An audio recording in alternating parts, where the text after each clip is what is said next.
Romanos 11. Então eu pergunto, será que Deus rejeitou o seu próprio povo?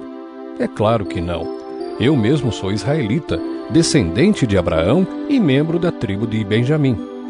Deus não rejeitou o seu povo, que ele havia escolhido desde o princípio. Vocês sabem muito bem o que as Escrituras Sagradas dizem naquele trecho em que Elias acusa o povo de Israel diante de Deus. Elias diz assim: Senhor, eles mataram os teus profetas e destruíram os teus altares. Eu sou o único que sobrou e eles estão querendo me matar. O que foi que Deus disse a ele? Ele disse: Eu guardei para mim 7.000 homens que não adoraram o Deus Baal. A mesma coisa também acontece agora, isto é, por causa da graça de Deus, ainda existe um pequeno número daqueles que ele escolheu. Essa escolha se baseia na graça de Deus e não no que eles fizeram.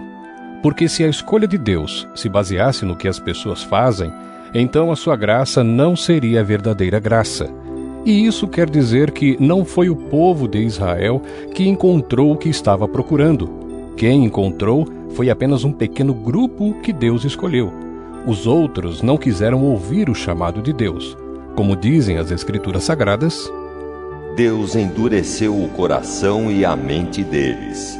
Deu-lhes olhos que não podem ver e ouvidos que não podem ouvir até o dia de hoje. E Davi disse: Que nas suas festas eles sejam apanhados e enganados, que eles caiam e sejam castigados. Ó Deus, faze com que eles fiquem cegos e que fiquem sempre curvados debaixo do peso das suas dificuldades. Agora eu pergunto, quando os judeus tropeçaram, será que eles caíram para nunca mais se levantarem? É claro que não. Mas, porque eles pecaram, a salvação veio para os não-judeus, para fazer com que os judeus ficassem com ciúmes deles. O pecado dos judeus trouxe grandes bênçãos para o mundo, e a sua pobreza espiritual trouxe ricas bênçãos para os não-judeus. Então, quando se completar o número de judeus que voltarão para Deus, as bênçãos serão muito maiores ainda. Agora estou falando a vocês que não são judeus. Enquanto eu for o apóstolo dos não-judeus, terei orgulho do meu trabalho. Talvez eu possa fazer com que os que são da minha própria raça fiquem com ciúmes, e assim seja possível salvar alguns deles. Porque quando os judeus foram rejeitados, o resto do mundo se tornou amigo de Deus. O que acontecerá então quando eles forem aceitos? Os que estiverem mortos receberão a vida, pois se o primeiro pão assado, depois da colheita, é dedicado a Deus, isso quer dizer que todos os outros pães também são dedicados a Ele. E se as raízes de uma árvore são oferecidas a Deus, os galhos também são dele. Alguns galhos da oliveira cultivada foram quebrados, e um galho de oliveira brava foi enxertado nela. Pois vocês, os não-judeus, são como aquela oliveira brava e agora tomam parte na força e na riqueza espiritual dos judeus. Portanto, vocês não devem desprezar os galhos que foram quebrados. Como é que vocês podem estar orgulhosos?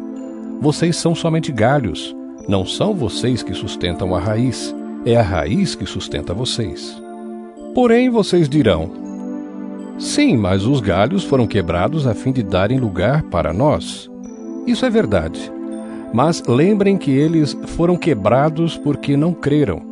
No entanto, vocês continuam na oliveira porque creem. E não tenham orgulho disso.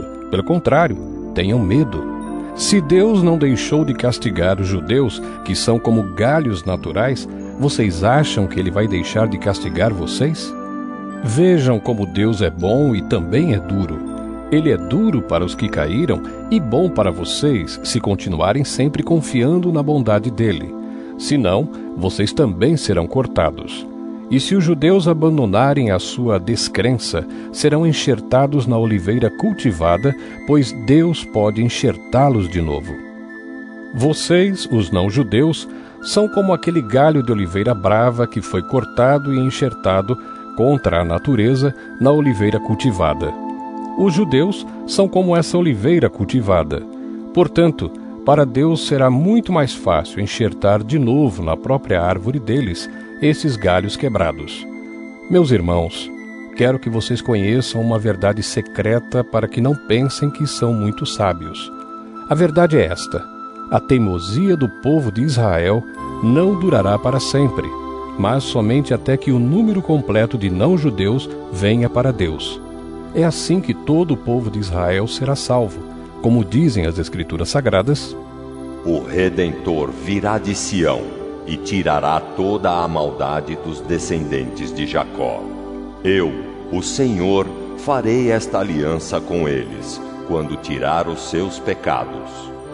Os judeus rejeitaram o Evangelho e por isso são inimigos de Deus para o bem de vocês, os não-judeus. Mas pela escolha de Deus, eles são amigos dele por causa dos patriarcas.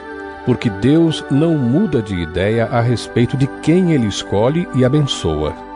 Mas no passado vocês, que não são judeus, desobedeceram a Deus. Porém agora vocês receberam a misericórdia de Deus por causa da desobediência dos judeus. Assim, por causa da misericórdia que vocês receberam, os judeus agora desobedecem a Deus para que eles também possam receber agora a misericórdia dele. Pois Deus fez com que todos se tornassem prisioneiros da desobediência, a fim de mostrar misericórdia a todos. Como são grandes as riquezas de Deus! Como são profundos o seu conhecimento e a sua sabedoria! Quem pode explicar as suas decisões? Quem pode entender os seus planos? Como dizem as Escrituras Sagradas, quem pode conhecer a mente do Senhor?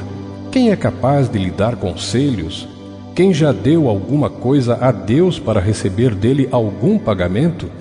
Pois todas as coisas foram criadas por ele e tudo existe por meio dele e para ele.